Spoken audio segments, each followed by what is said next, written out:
জশ্নে জৌলুদ জায়েজ জায়েজ জায়েজ, ঈদ মিলাদুন নবী জায়েজ। ঠিক কি না বলেন ভাইরা?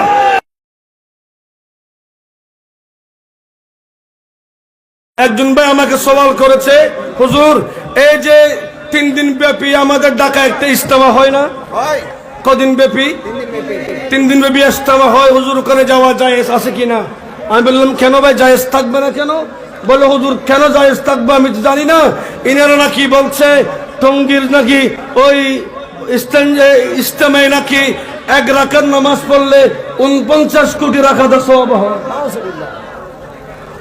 যদি কেউ যদি এরকম ফতোয়া দিয়ে থাকে, টঙ্গীর ইজতেমায় নয়, যেখানে আল্লাহর ঘর খানায়ে কাবা, লা তাসুদ্দু রিহালিলা ইল্লা ইলা সালাসাতি মাসাজিদিন, মসজিদুল হারাম আমার নবীর মসজিদ, বাইতুল মুকাদ্দাস ব্যতীত আর কোথাও সফর করলে সওয়াব নাই, যাইতে পারবেন।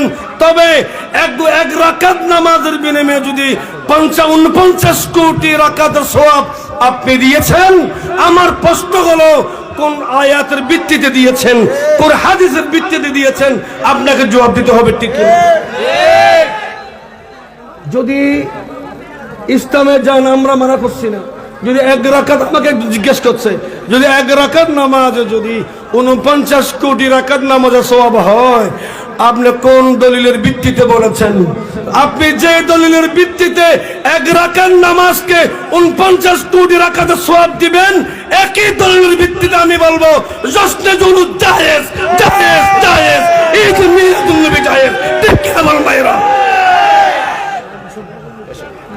আলহামদুলিল্লাহ, একটা সুন্নি মাদ্রাসা হয়েছে, তালতলা ইসলামিয়া সুন্নিয়া দাখিল মাদ্রাসা, এইটার সাথে থাকবেন।